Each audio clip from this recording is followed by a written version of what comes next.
मैं आप लोग को आज सिखाऊंगा फाइनल अकाउंट क्वेश्चंस को कैसे सॉल्व करना है। मतलब फाइनल अकाउंट का जब क्वेश्चंस आप लोग को दिया रहेगा तो उस क्वेश्चन को आप कैसे सॉल्व करोगे।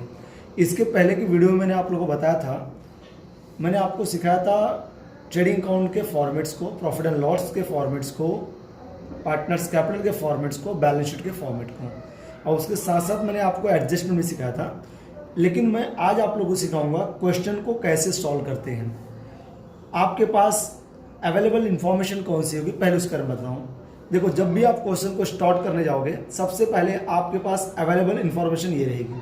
आपके पास ट्रायल बैलेंस होता है, ये आपका एक ट्रायल बैलेंस है, और ये आपके पास एडजस्टमेंट है। कुछ एडजस्टमेंट मतलब क्या होता है, जो अनरिकॉर्डेड ट्रांजेक्शन है, जो ट्रांजेक्शन रिकॉर्ड करना वो भूल गया है, ऐसे ट्रांजेक्शन्स को हम लोग बोलते हैं अनरिकॉर्डेड ट्रांजेक्शन, और that's what we call the adjustment. तो इसके बारे में पहले आपको बता दूंगा फिर से एक बार। इसके अंदर आपको दो साइड दिया होता है, एक डेबिट साइड होता है और एक आपका क्रेडिट साइड होता है। डेबिट साइड की जो पोस्टिंग होती है उसको आप डेबिट साइड ही रिकॉर्ड करोगे, और क्रेडिट साइड की जो पोस्टिंग होती है उसको आप क्रेडिट साइड ही रिकॉर्ड करोगे। अगर डेबिट साइड का कोई चीज़ अगर आप क्रेडिट साइड लेके जाते हो तो माइनस करोगे, और अगर क्रेडिट साइड का कोई आइटम्स आप डेबिट साइड लाके हो तो उसको भी क्या करोगे, माइनस। ओके, एक ये आप लोग क्लियर रखो। दूसरा, जब आप ये क्वेश्चन को सॉल्व करने जाओगे तो सॉल्व करते समय आपको 4 अकाउंट यहाँ पे प्रिपेयर करने हैं। कितने अकाउंट बनाने हैं? 4। पहला आपका ट्रेडिंग अकाउंट, दूसरा आपका प्रॉफिट एंड लॉस, तीसरा पार्टनर्स कैपिटल, और चौथा है आपका बैलेंस शीट। पहले अब मैं आपको एक ट्रायल बैलेंस सिखाता हूँ, फिर उसका एडजस्टमेंट आपको डिस्कस करता हूँ, फिर हम लोग क्वेश्चन को सॉल्व करेंगे।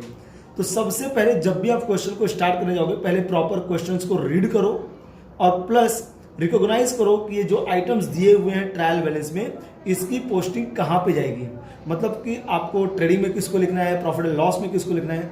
आप देखो क्या होता है कि आप लोग सिर्फ ये ट्रायल बैलेंस मतलब मिक्सचर है, एकदम मिक्स करके दे दिया है, और आपको इसी चीज़ों को अलग अलग करके लिखना है। मतलब आप एक सिस्टम से लिखोगे कि मतलब प्रॉपर समझ जाएगी कौन सी चीज़ें कहाँ पे गई हुई हैं। जैसे देखो, ट्रेडिंग में आपको मालूम है कि फैक्ट्री से रिलेटेड एक्सपेंसेस होते हैं, प्रॉफिट एंड लॉस में जो होता है ऑफिस से रिलेटेड होते हैं, सेलिंग से रिलेटेड होते हैं, फाइनेंशियल एक्सपेंसेस से रिलेटेड होते हैं, बैलेंस शीट जो होता है आपका, बैलेंस शीट जो दिखाता है आपको कंपनी का फाइनेंशियल पोजीशन, ये सब तो पूरा मिक्स कर दिया है। लेकिन आप एक अलग अलग से, जैसे आपने देखो कभी मेडिकल शॉप में गए होंगे, आप एक मेडिकल शॉप में जाओ और किसी से कोई भी दवा का नाम हो, वो प्रॉपर आपको एक सिस्टमेटिकली ला के देता है सामान। वो 4 घंटे में ढूंढता नहीं है, क्योंकि उसने मालूम है वो अल्फाबेटिकल ऑर्डर से रखा हुआ था। वैसे ही आपको भी ये चीज़ों को अल्फाबेटिकल ऑर्डर से नहीं रखना है, सिर्फ इन सब चीज़ों को आपको प्रॉपर अरेंज करके रखना है।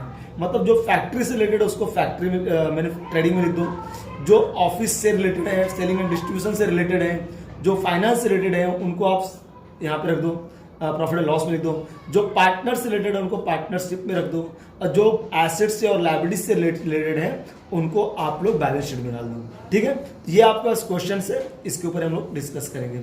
इसके पहले स्टार्ट करने से पहले और आपको बताता हूँ, देखिए यहाँ पे मेरे पास फॉर्मेट अवेलेबल है। ये रहा ट्रेडिंग फॉर्मेट, ये प्रॉफिट एंड लॉस, ये पार्टनर्स कैपिटल, ये बैलेंस शीट। इसमें मैंने आपको देखोगे तो ये साइड जो है डेबिट साइड दिखा है, ये साइड क्रेडिट साइड। डेबिट और क्रेडिट साइड का मतलब आप लोग समझो, डेबिट साइड आप लोग ये सोच के चलो लेफ्ट हैंड साइड, और क्रेडिट साइड आप लोग ये सोच के चलो राइट हैंड साइड में। ओके, यहाँ पे मैंने देखो 2 कॉलम दिखाया है, एक है इसको बोलते हैं इनर कॉलम, और इसको बोलेंगे आउटर कॉलम। इसको बोलते हैं इनर कॉलम और इसको क्या बोलते हैं, आउटर कॉलम। इनर कॉलम में हम लोग उन आइटम्स को लिखेंगे जिसके ऊपर एडजस्टमेंट होता है, और आउटर कॉलम में हम लोग लिखते हैं जिस पे जो फाइनल अमाउंट होता है, जिस पे एडजस्ट करना है उसको इनर कॉलम में, जिस पे कोई एडजस्टमेंट नहीं है, जिसके ऊपर कोई एडजस्ट नहीं करना है हमको, उसको सीधा हम लोग कहाँ लिखेंगे, फाइनल कॉलम में। तो जिस पे एडजस्टमेंट रहेगा उसको इनर में, जिस पे एडजस्टमेंट नहीं रहा उसको आउटर में। तो आप सोचोगे सर किस पे इनर एडजस्टमेंट है, किस में, वो हम जब क्वेश्चंस को रीड करेंगे और वहाँ पे एडजस्टमेंट किस पे है किस पे नहीं है वो हम लोग चेक कर लेंगे, तो अपने आप हम लोग को मालूम पड़ जाएगा। अब देखते हैं क्वेश्चंस को। पहले कभी भी क्वेश्चंस को स्टार्ट करने से पहले आप पूरे क्वेश्चंस को प्रॉपर देख लो और रीड करो। देखो क्या दिया आपको information, from the following trial balance of Shreyas and Mrinal and adjustment you are required to prepare trading account, profit and loss account for the year ended.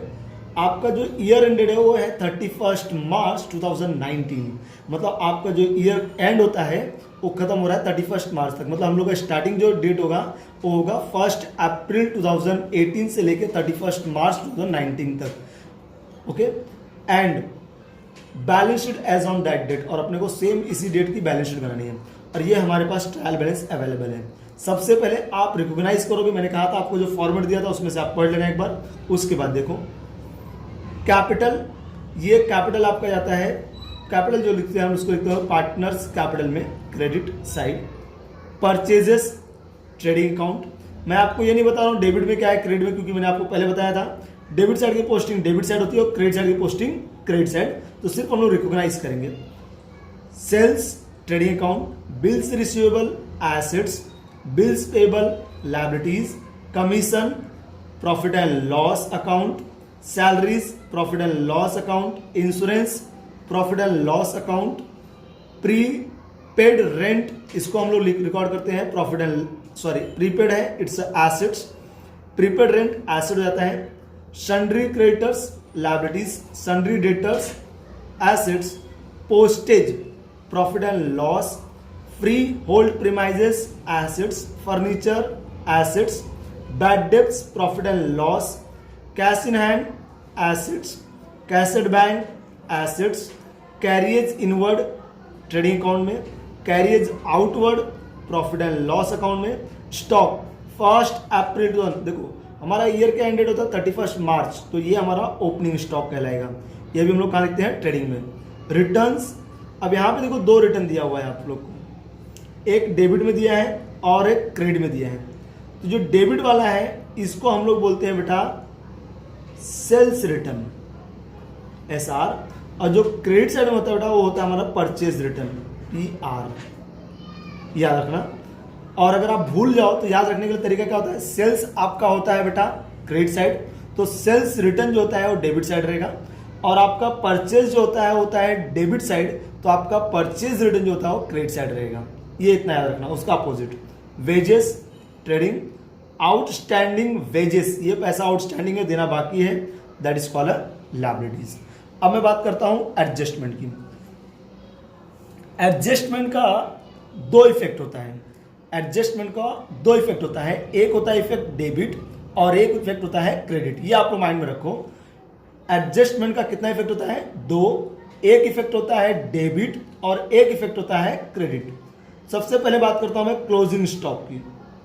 देखो क्लोजिंग स्टॉक का 2 इफेक्ट होता है, एक होता है आपके जाएगा, देखो मैं यहां पे लिख देता हूं थोड़ा सा, एक जाएगा ट्रेडिंग अकाउंट के क्रेडिट साइड और दूसरा इफेक्ट जाता है बैलेंस शीट के एसेट साइड। ट्रेडिंग अकाउंट को हम लोग 2 इफेक्ट दिखाते हैं।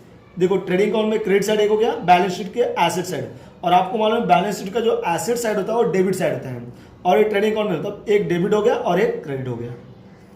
आउटस्टैंडिंग एक्सपेंसेस, आउटस्टैंडिंग एक्सपेंसेस मतलब जो पैसा देना बाकी है, जो पैसा अभी तक हमने दिया नहीं है, मतलब ड्यू हो गया है लेकिन अभी तक हमने पेमेंट नहीं किया है।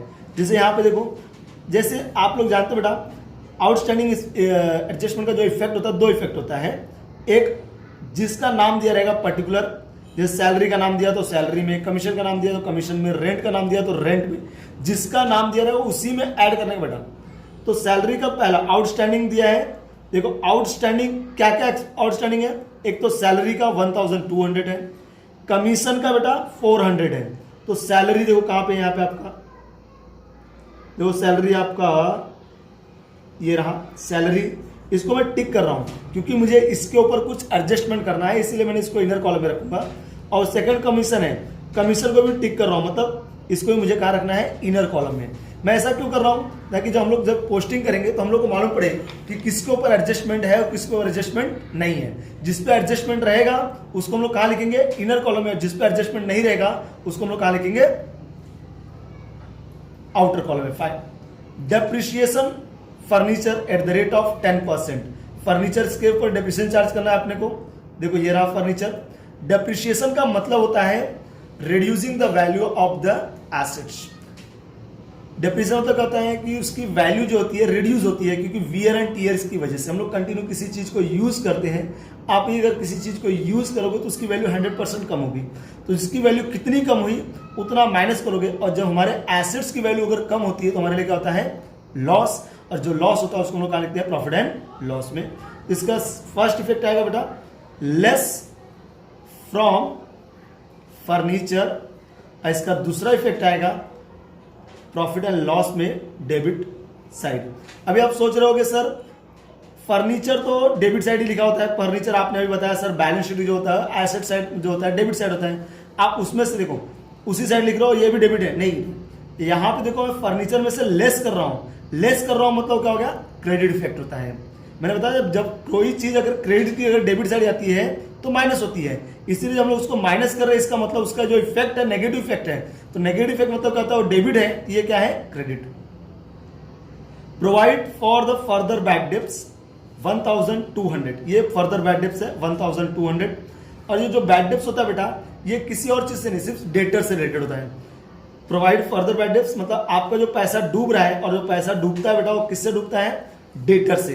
डेटर मतलब कौन सा है जो कस्टमर जिसको हमने गुड्स को क्रेडिट में सेल करके रखा है, ऐसे बंदे से हमारा पैसा डूब सकता है। तो पहला इफेक्ट आता है लेस फ्रॉम डेटर्स, तो डेटर्स को टिक कर दोगे आप लोग, यहाँ पे देखो डेटर है आपका इसमें टिक हो जाएगा। और इसका दूसरा इफेक्ट जाएगा प्रॉफिट एंड लॉस के अकाउंट में debit side. Next goods of ₹5,000 destroy by fire and insurance company admitted to claim 2,000 only. देखो अचानक में हो सकता है आपकी कंपनी रही होगी, कंपनी के अंदर आग लग गया और जो है आपका गुड्स 5,000 का गुड्स डिस्ट्रॉयड हो गया, मतलब जल गया, फायर हो गया। अब जल गया तो बेटा आपका तो लॉस हो जाना था, लेकिन आपने जो अपने गोडाउन में स्टॉक में गुड्स रखा था उस गुड्स का आपने इंश्योरेंस कराया था। क्या करा के रखा था इंश्योरेंस, तो आपने इंश्योरेंस कराया हुआ था, इसीलिए अब आप जैसे गुड्स जला आपको मालूम पड़ा कि आपकी कंपनी में आग लगी और आपकी कंपनी का जो गुड्स था जल गया, तो आप तुरंत आप इंश्योरेंस कंपनी को क्लेम किए कि भाई देखो मेरा 5,000 का गुड्स जल गया है क्योंकि मैंने तो इंश्योरेंस कराया था, तो आप मुझे मेरा भर के दो। तो इंश्योरेंस कंपनी ने आपको 5,000 का गुड्स जला, लेकिन आपको कितना भर के दे रही हो 2,000, और कितना भर के नहीं दिया आपको 3,000। तो अभी क्या होता है आपका गुड्स गया, एक बात याद रखो मैंने आपको जब फॉर्मेट बताया तभी बताया था आपको, जब भी गुड्स जाएगा उसको हम लोग ट्रेडिंग अकाउंट के क्रेडिट साइड ही लिखते हैं। तो ट्रेडिंग अकाउंट के क्रेडिट साइड में हम लोग लिखेंगे 5,000 का गुड्स जल गया, लेकिन इंश्योरेंस कंपनी कितना दे रही है अपने को, तो उसका इफेक्ट दिखाते हैं बैलेंस शीट के एसेट साइड में 2,000 रुपीज को अपने को मिल रहा है, जितना अपने को मिला वो बैलेंस शीट के एसेट में। इसका एक और इफेक्ट होता है कौन सा, जो गुड्स जल गया इंश्योरेंस कंपनी तो दे रही है 2,000, लेकिन और हमारा कितना लॉस हो गया 3,000 का, जो लॉस हुआ उसको हम लोग लिखते हैं प्रॉफिट एंड लॉस अकाउंट के अंदर, कितने का 3,000 रुपीज का। मतलब इसका कितना इफेक्ट है 3, लेकिन आप अगर देखोगे तो ये दोनों इफेक्ट डेबिट है और ये इफेक्ट जो ट्रेडिंग अकाउंट का क्रेडिट साइड, दोनों का डेबिट और क्रेडिट दोनों क्या हो गया इक्वल, 2,000 प्लस 3,000 5,000 होता है, 5,000 से हो गया। Shreyas and Mrinal are sharing profit and losses in the ratio of 2:1। ये आपको दिया गया है, एक इंफॉर्मेशन है, इट्स अ इंफॉर्मेशन ओनली कि जो पार्टनर्स हैं वो पार्टनर्स लोग प्रॉफिट एंड लॉस को 2:1 के रेशियो में शेयर कर रहे हैं।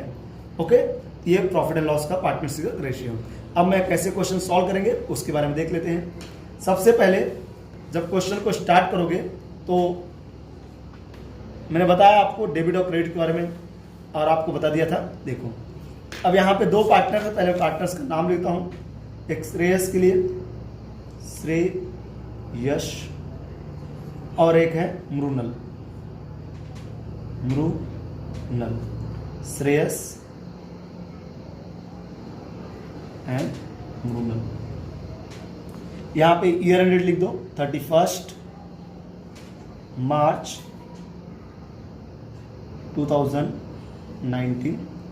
यहाँ पे कंपनी का नाम दिया गया है और यहाँ पे लिख दो 31 मार्च 2019।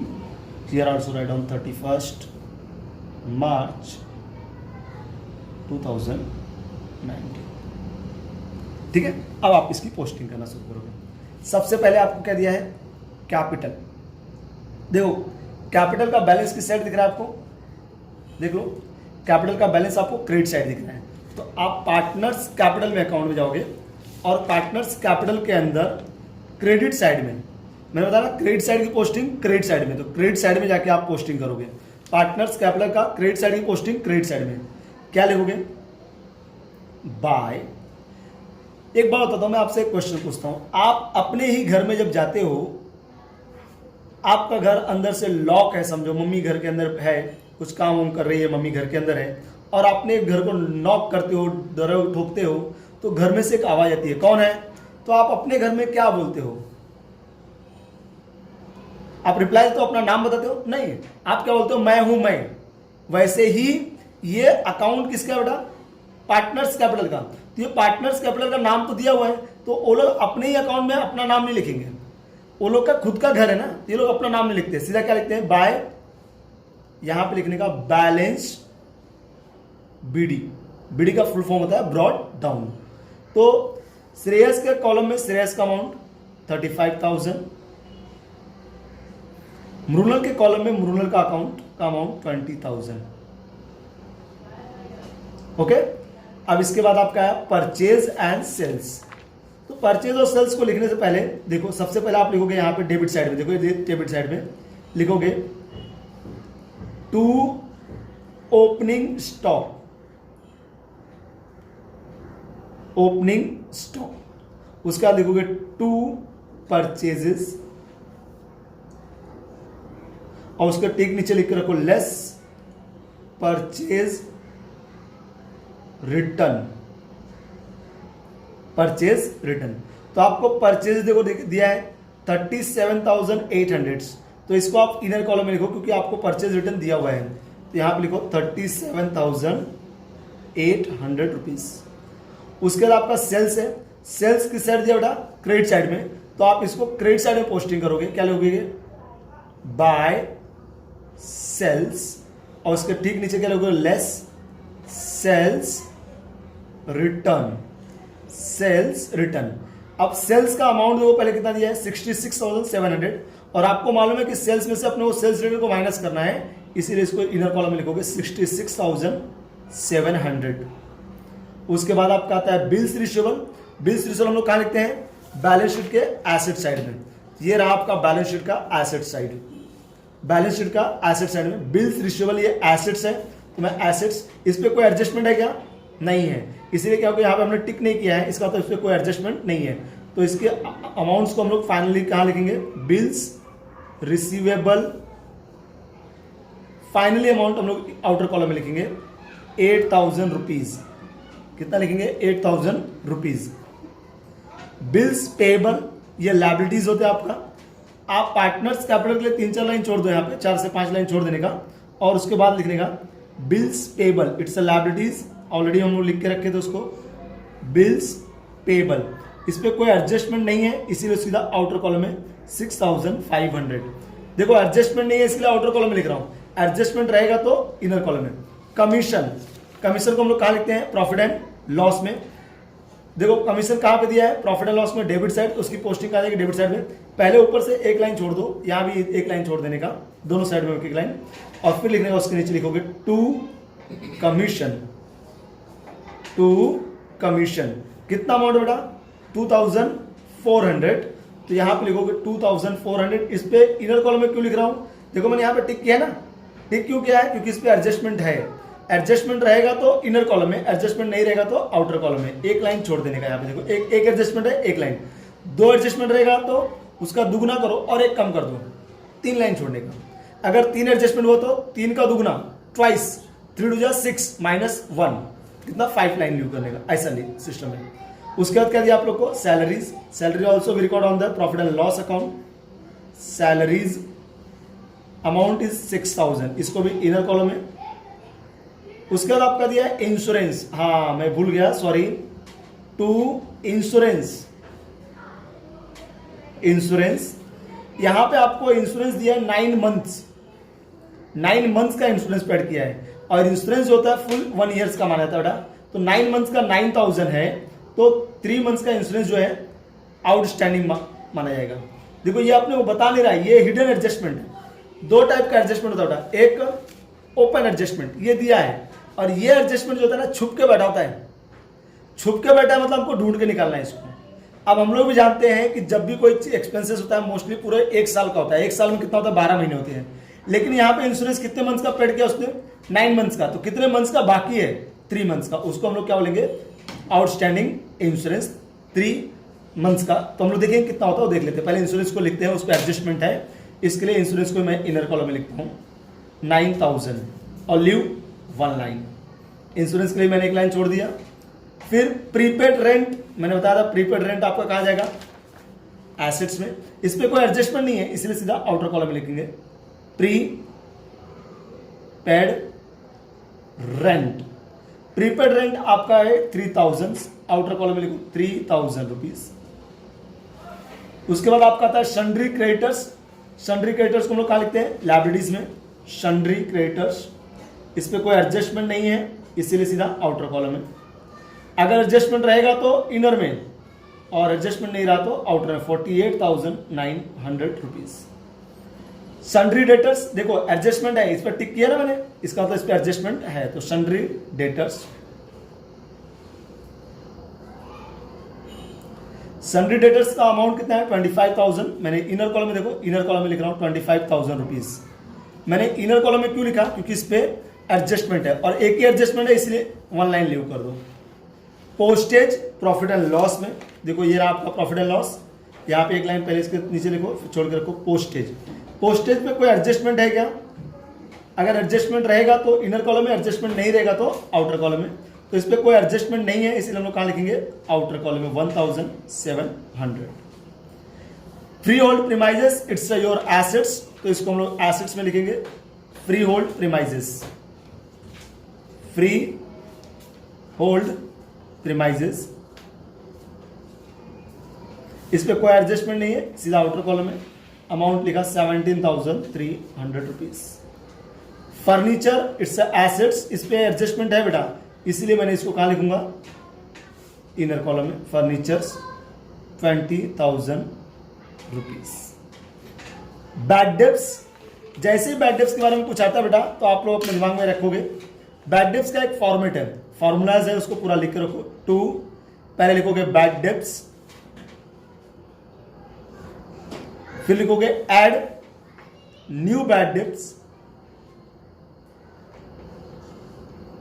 उसका एक लाइन लीव करो, फिर लिखो ऐड न्यू आरडीडी, इसका फुल फॉर्म होता है रिजर्व फॉर डाउटफुल डेब्ट, फिर 1 लाइन लीव करके लेस ओल्ड आरडीडी, ये लिख के रखोगे। तो बैड डेब्ट्स और ये जो दिया है आपको, इसको हम लोग सीधा यहां पे लिखते हैं 500 रुपीज। इस पे एडजस्टमेंट है 500 रुपीज। ओके, फिर आपका आता है cash in hand, asset side में लिखोगे। इस पे कोई एडजस्टमेंट नहीं है, इसीलिए इसको आउटर कॉलम में लिखोगे cash in hand. Cash in hand पे कोई एडजस्टमेंट नहीं है, आउटर कॉलम में जाएगा 4,500 रुपीज। 4,500 रुपीज।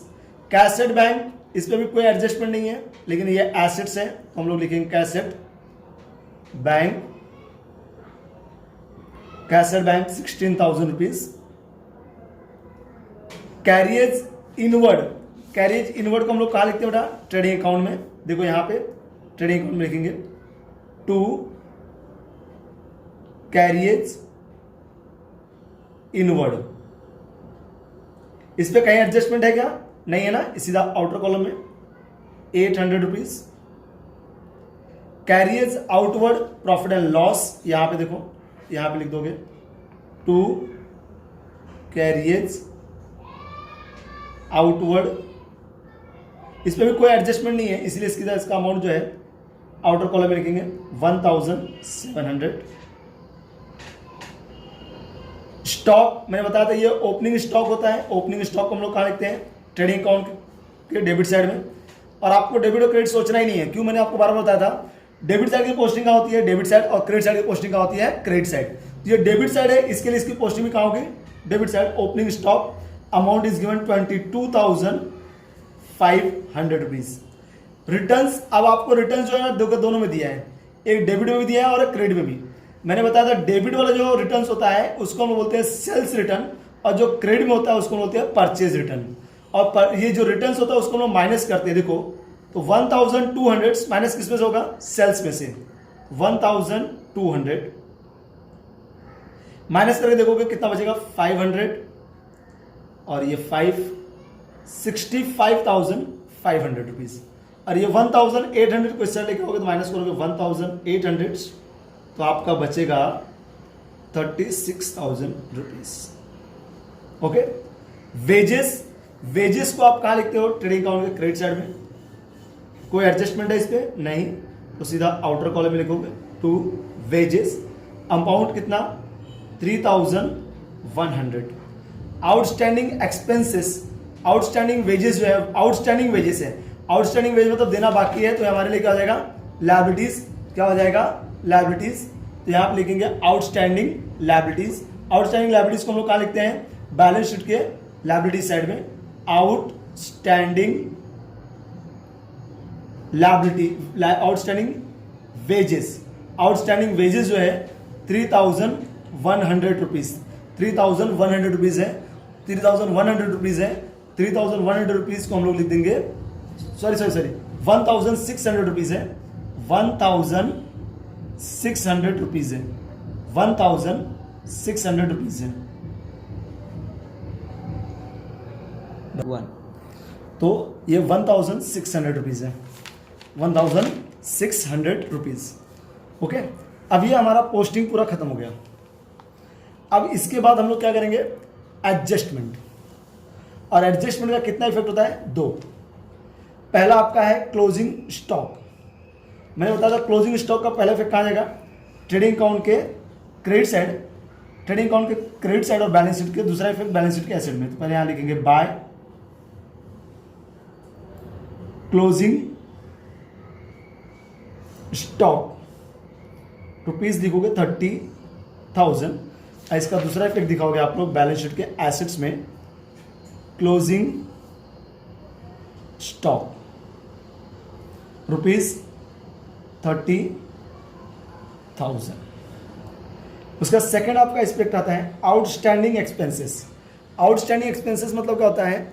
जो एक्सपेंसेस ऑलरेडी इनकर्ड हो गए हैं, जो एक्सपेंसेस ऑलरेडी इनकर्ड हो चुके हैं लेकिन अभी हमने उसको पेमेंट नहीं किया, ड्यू हो गया है। आउटस्टैंडिंग मतलब क्या होता है? एक्सपेंसेस आउटस्टैंडिंग हो गया, मतलब बाहर खड़ा है वो बेचारा, अभी देना ही हमको पैसा। तो पहले क्या आउटस्टैंडिंग बेटा? सैलरीज। तो सैलरीज में ऐड हो जाएगा आउटस्टैंडिंग सैलरीज। कितना आउटस्टैंडिंग है? 1,200। इसका दूसरा इफेक्ट और क्या है? Outstanding commission. क्या लिखेंगे? Add outstanding commission. Outstanding commission कितना है? 400 रुपीज। दोनों को प्लस करके आउटर कॉलम में लिखोगे। तो कमीशन हो गया 2,800 और आपका सैलरी हो गया 7,200 रुपीज, 7,200। तो कमीशन 2,800, सैलरी 7,200।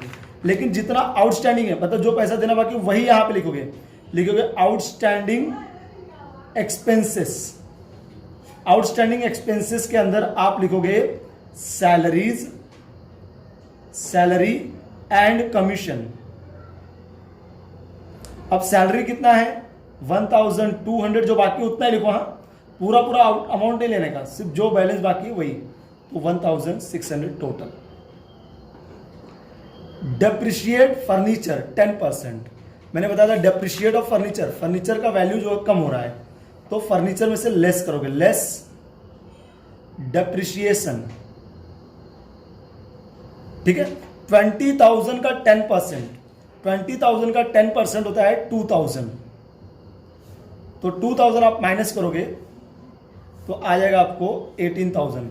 आप मुझे बताओ, अगर आपका एसेट्स है, अगर उसकी वैल्यू कम हो रही है, अगर आपके एसेट्स की वैल्यू अगर कम हो रही है तो तुम्हारे लिए प्रॉफिट हुआ कि लॉस? लॉस। तो लॉस को हम लोग कहां लिखते हैं? प्रॉफिट एंड लॉस में डेबिट साइड में लिखेंगे to depreciation on furniture. Depreciation on furniture amount कितना है? 2,000 रुपीज। जो डेप्रिशिएशन हुआ था ना, यहां पे देखो 2,000, ये 2,000 ही लेना, दूसरा नहीं, 2,000। Provide for further bad debts rupees 1,200। मैंने बताया था जो पैसा डूबता है वो किससे डूबता है? डेटर से। तो लेस फ्रॉम डेटर्स हो जाएगा, लिखेंगे न्यू बैड डेब्ट्स। मेरा डेटर से टोटल 25,000, उसमें से कोई एक डेटर हो सकता है या दो डेटर हो गया जिसके ऊपर 1,200 रुपीज बाकी था, वो नहीं दे रहा है, कोई भी रीजन की वजह से उसने नहीं दिया, तो that is called the bad debts. तो मेरा डेटर का कम हो जाएगा ना, मेरा पैसा डूब गया, मतलब मेरा जो डेटर था जिससे पैसा मुझे लेना था वो पैसा नहीं दिया, मतलब मैंने सोचा 25,000 रुपये लेना बाकी है, लेकिन मालूम पड़ा कि 1,200 रुपीज़ तो मिलने वाले नहीं है। अब 1,200 नहीं मिलेगा, मतलब मेरा डेटर कितना बचा भी 23,800 रुपीज़, और ये मेरा डूब गया।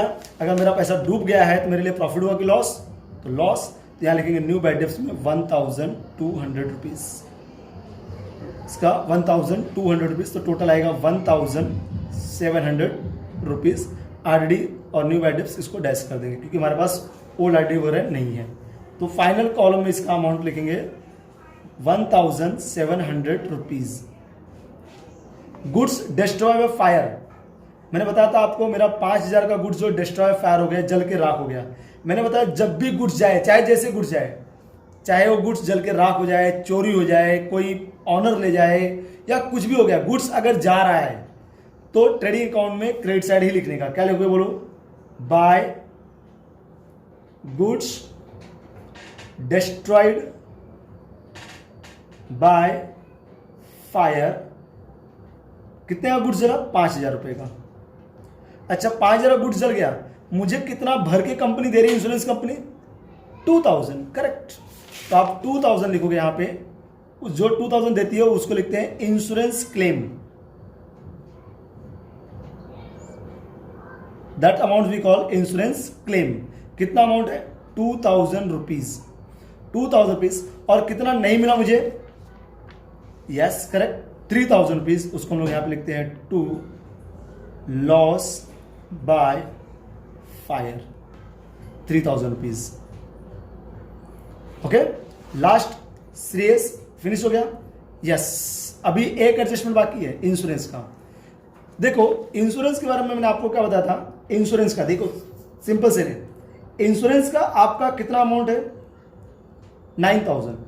क्या लिखा लेकिन यहां पे आपको इंश्योरेंस पेड फॉर 9 मंथ्स, तो 9 मंथ्स का 9,000, 9 मंथ का 9,000, तो पर मंथ का कितना हो गया, तो 9,000 डिवाइड बाय 9, तो आपको मिलेगा 1 मंथ, 1 मंथ का कितना हो गया 1,000। तो कितने मंथ का आउटस्टैंडिंग है, क्योंकि आपको मैंने बताया एक साल के अंदर 12 महीने होते हैं, with in a year there are 12 months, तो ऑलरेडी 9 मंथ्स ही ऑलरेडी पेड। तो कितने मंथ्स का पेड नहीं किया उसने, 3 मंथ्स का, तो 3 मंथ्स का कितना हो जाएगा, 1 मंथ का 1,000, तो 3 मंथ्स का 3,000, तो 3,000 रुपीज आउटस्टैंडिंग होगा। तो इसमें लिखेंगे एड आउटस्टैंडिंग इंश्योरेंस, कितना 3,000 रुपीज आउटस्टैंडिंग, तो टोटल इंश्योरेंस का कितना होगा 12,000, और आउटस्टैंडिंग आउटस्टैंडिंग इंश्योरेंस 3,000 रुपीज। इसके बाद आप पहले जैसे आपका पूरा एडजस्टमेंट हो गया, ट्रायल बैलेंस हो गया, सब कुछ फिनिश हो गया, और आपको इन्फॉर्मेशन दिया है कि प्रॉफिट एंड लॉस को आपको 2:1 के रेशियो में शेयर करना है। ओके, सबसे पहले आप लोग चेक कर लेना कि सारे अमाउंट्स को हमने आउटर कॉलम में शिफ्ट किया है कि नहीं। देखो यहाँ पे मैंने आउटर कॉलम में शिफ्ट कर दिया है, यहाँ पे मैंने आउटर कॉलम में शिफ्ट करके रखा है, ये सब शिफ्ट है, यहाँ पे भी आउटर कॉलम में सब पहुँच गए, यस, कोई टेंशन नहीं है, सब के सब अमाउंट को हमने आउटर कॉलम में शिफ्ट कर लिया है, कोई टेंशन नहीं। अब इसके बाद हम लोग अकाउंट को टैली करते हैं, अकाउंट को हम लोग क्या करेंगे, टैली करेंगे। जब अकाउंट्स को टैली करते हैं तो कैसे टैली करते हैं, देखो मैं आपको बताऊं एकदम सिंपल सा वे है। आप क्या बताया था, ये क्रेडिट साइड होता है, ये आपका इनकम साइड एज्यूम करोगे, मैं यहाँ पेंसिल से लिख देता हूं आप लोग को, this is your income side, ये आपका इनकम होता है, और ये जो डेबिट साइड होता है ये आपका होता है एक्सपेंस साइड, ये आपका क्या होता है एक्सपेंसेस साइड। पहले आप ये चेक करोगे कि इनकम साइड ज्यादा है कि एक्सपेंस साइड ज्यादा है, तो कैसे आपको मालूम पड़ेगा, देखो मेरे पास कैल्सियम है, आपको कैल्सियम से करके दिखा रहा हूं ताकि आपको फटाफट मालूम पड़ जाए थोड़ा कैलकुलेशन को। देखो पहले इनकम साइड देख रहा हूं, मेरे पास 65,500 रुपीज आ रहा है, फिर मेरे पास 30,000 रुपीज का क्लोजिंग है, और टोटल मेरे पास 5,000 का मेरा गुड्स जस्टिफाई फायर, मतलब लेकिन टोटल इनकम हुई 1,05,000, 1,05,000 मेरा ये इनकम साइड का माना जा रहा है, 1,05,000 का। अब मैं चेक करूंगा मेरा एक्सपेंस साइड कितना है, 22,500 प्लस 36,000 है, फिर प्लस है मेरा 800, फिर प्लस है 3,100. It means total expense is 62,400. मैंने क्या किया आप लोग मालूम है, मैंने पूरा इनकम का टोटल किया, मैंने टोटल पूरा एक्सपेंस का टोटल किया। अब दोनों को मैं कंपेयर करूंगा। आप मुझे बताओ कि मेरा इनकम साइड ज्यादा है कि एक्सपेंस साइड ज्यादा है? इनकम साइड ज्यादा है। इनकम साइड कितना है? 1,05,000 और एक्सपेंस साइड कितना है? 62,400। तो इसका मतलब इनकम ज्यादा है और जो साइड का अमाउंट ज्यादा रहे उसको दोनों साइड लिखो। तो 1,05,000 को आप लोग दोनों साइड में चेक लिखोगे कि देखो कितना होता है 1,05,000। मैं लास्ट लाइन पे यहां पे लिखता हूं 1,05,000, 1,05,000 हाँ, और सेम 1,05,000 इधर भी लिख दिया मैंने और दोनों को सेम लाइन में लिखा। देखो इनकम साइड ज्यादा थी तो यही 1,05,000 इधर भी लिखा और सेम अमाउंट मैंने यहां भी लिखा 1,05,000। अब 1,05,000 में से आप माइनस करोगे 62,400, तो मैं लिखता हूं यहां पे 1,05,000 माइनस 62,400, तो मेरा जो बचा 38,100। तो अब मुझे बताओ अगर इनकम आपकी ज्यादा है और एक्सपेंस आपका कम है तो आपको प्रॉफिट होगा कि लॉस? देखो आपकी इनकम ज्यादा थी, आपने पैसा कमाया 1,05,000 रुपीज यू अर्न और you have spend 62,400। It means you will get the profit. उस प्रॉफिट को बोलोगे टू ग्रॉस प्रॉफिट और यहां लिखना सीडी। सीडी का मतलब होता है कैरिड डाउन और यहां पे लिखना बीएफ। बीएफ मतलब दूसरा बीएफ नहीं है, ये बीएफ मतलब होता है बैलेंसिंग फिगर। अब बैलेंसिंग फिगर आपको पता है कितना है बेटा? 38,100 रुपीज। इसको ऐसा राउंड कर लेना, ये हो गया 38,100। It's your gross profit. अब ये ग्रॉस प्रॉफिट को हम लोग ट्रांसफर करेंगे प्रॉफिट एंड लॉस के अकाउंट में। प्रॉफिट एंड लॉस में यहां पे लिखेंगे, देखो यहां पे प्रॉफिट एंड लॉस के यहां पे डेबिट साइड में ना, यहां पे डेबिट साइड में दिखा रहा है लेकिन ये क्रेडिट बैलेंस है क्योंकि क्रेडिट साइड का अमाउंट ज्यादा था ना, तो इट्स ये looks on the debit side दिखता है लेकिन इसको हम बोलते हैं क्रेडिट बैलेंस। तो ये क्रेडिट में ट्रांसफर हो जाएगा। यहां पे लिखेंगे by gross profit BD 38,100 rupees. इसको बोलते हैं कैरी डाउन। कैरी डाउन का मतलब होता है कैरी करो, मतलब लेके जाओ। कहां लेके जाओ? नीचे। और ब्रॉड डाउन मतलब ऊपर से नीचे लाया, ब्रॉड डाउन ऊपर से नीचे लाया, तो that is called brought down. अब हम लोग क्या करेंगे, यहां पे सेम फिर से इनकम ये साइड और ये आपका एक्सपेंस है। तो आपका इनकम जो है इस समय है, your income is 38,100 and your expense first you have to find out. सबसे पहले आपको फाइंड आउट करना पड़ेगा तुम्हारा एक्सपेंस कितना है। 2,800 प्लस 7,200 प्लस 12,000 प्लस 1,700 प्लस 1,700 फिर अगेन 1,700 2,000 प्लस 3,000 टोटल इज 32,100। तो सेम मैंने पहले बताया था, यहां पे लिख देंगे 32,000। जस्ट मैं पेंसिल से लिख रहा हूं इसको 32,100। मतलब आपका एक्सपेंस है 32,100 और आपका इनकम है 38,100। Your income is 38,100। समझ गए? तो 38,100 यहां पे दिख रहा है आपको और आपका एक्सपेंस कितना जाता है 32,100। तो आपका इनकम ज्यादा है ना। मैंने क्या बताया था, इनकम ज्यादा है या जो साइड ज्यादा है उसको हम लोग क्या लिखेंगे? दोनों side. Which side amount is more that side amount right on the both side. तो 38,000 को मैं दोनों साइड लिखूंगा। देखो पहले यहां लिखता हूं 38,000 और same amount I will write here, same line में ये साइड में, और आउटर कॉलम में लिखना 38,100। अब ये 38,100 में से आप 32,100 को माइनस करोगे तो यू विल गेट 6,000 और इसको हम लोग बोलते हैं net profit. That's what called the net profit. अच्छा मुझे बताओ प्रॉफिट पे किसका राइट्स होता है? करेक्ट, पार्टनर्स का। प्रॉफिट पे जो राइट्स होता है वो पार्टनर्स का होता है। ये प्रॉफिट किसको मिलेगा? पार्टनर्स को। तो लिखेंगे to net profit transfer to partners capital account. Partners कौन कौन है? करेक्ट, यस, श्रेयस और मृणाल, ऐसे। अच्छा, ये जो प्रॉफिट ये लोग शेयर करते हैं, जो बांटते हैं, कौन से रेशियो में बांटते हैं? 2:1 में। देखो आपको क्वेश्चन में दिया था ना, they are sharing, Shreyas and Mrinal are sharing the profit and losses in the 2:1। इसका मतलब ये होता है 3 में से, देखो पहले दोनों को प्लस करो, 2:1 होता है 3 हो गया। 3 रुपीज अगर वो लोग अर्न करते हैं तो 2 रुपीज किसका होगा? श्रेयस का, और 1 रुपीज किसका होगा? मृणाल का। तो उस रेशियो में आपको 6 को डिवाइड करोगे 3 से तो आपको मिलेगा 2000, तो उसका दुगना इसको 4000 और इसको मिलेगा 2000 रुपीज, टोटल हो गया 6000। ये आपका 6, तो ये अमाउंट को आप ट्रांसफर करोगे पार्टनर्स कैपिटल अकाउंट्स के अंदर। कहां पर ट्रांसफर करोगे? पार्टनर्स कैपिटल अकाउंट्स के अंदर। यहां पे मैंने बताया कौन सा बैलेंस दिखा था आपको? Credit balance. तो ट्रांसफर भी कहां होगा? क्रेडिट साइड में। क्या लोगे यहां पे? बोलो, by net profit. Net profit brought down, इसको 4000 और इसको लिखोगे 2000 रुपीज। फिर इसको आप ये अकाउंट को भी टैली करोगे। अभी इस अकाउंट को भी आप लोग क्या करना पड़ेगा? टैली करना पड़ेगा। कैसे टैली करोगे? टोटल लोगे, पहले एक एक अकाउंट टैली करना। पहले मृणाल का टैली कर दो। देखो 20,000 प्लस 2000, और मुझे लगता है डेबिट साइड कुछ भी नहीं है, तो इसका टोटल हो गया 22,000। Same amount write down here. अभी श्रेयस का 35,000 प्लस 4,000 तो 39,000 हो गया, राइट डाउन हियर 39,000 रुपीज। अब यही अमाउंट को same as it is this side transfer.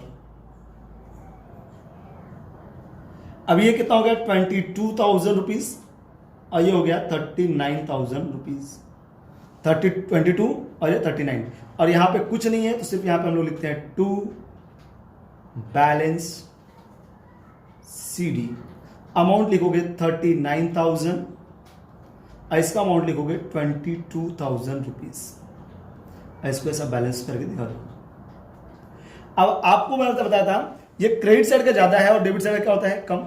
इसकी पोस्टिंग आ जाती है क्रेडिट साइड में। इसको क्यों बोलते हैं हम लोग? क्रेडिट बैलेंस ही बोलते हैं। और यहां पे आपको मालूम बैलेंस शीट में थोड़ा सा उल्टा होता है। बैलेंस शीट में ये जो होता है ना, ये क्रेडिट साइड होता है, लायबिलिटी साइड जो होता है क्रेडिट होता है, और बैलेंस शीट का जो एसेट साइड होता है वो डेबिट होता है। तो ये आपका डेबिट है और ये आपका क्रेडिट। तो इसका सीधा सीधा उतार के हम लोग कॉपी में करते हैं। यहां पे लिखते हैं partners capital account. Partners capital account. अब दोनों पार्टनर का नाम लिख देंगे। दोनों कौन कौन से? श्रेयस और मृणाल। श्रेयस का अमाउंट कितना है बेटा?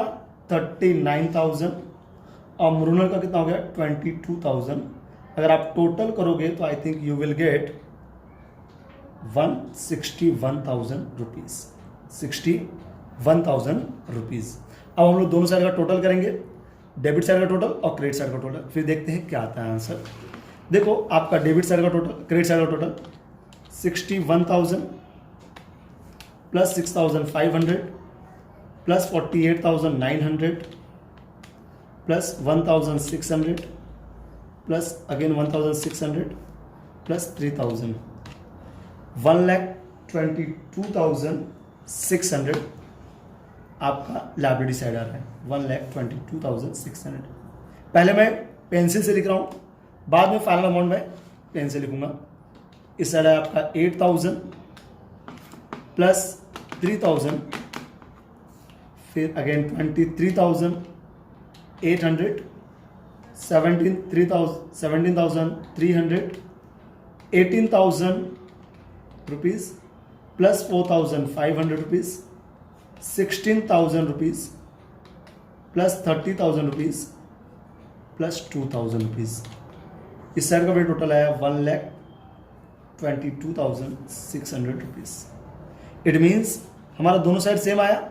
यस, अगर ये दोनों साइड सेम आया तो हम लोग यहाँ पे लिख देंगे दोनों साइड 1,22,600 रुपीज, और ये साइड भी आया 1,22,600। Both side sums equal. दोनों साइड क्या आ गया? इक्वल। इसका मतलब हमारा अकाउंट्स क्या हो गया? टैली। हमारा अकाउंट क्या हो गया? टैली। और इसी को हम लोग बोलते हैं, इस तरीके से हम लोग सॉल्व करते हैं फाइनल अकाउंट के क्वेश्चंस को। अगर आपको मेरा सम्स अच्छा लगा हो सॉल्व करना, पसंद आया हो तो मेरे चैनल को सब्सक्राइब करो एंड लाइक्स करें।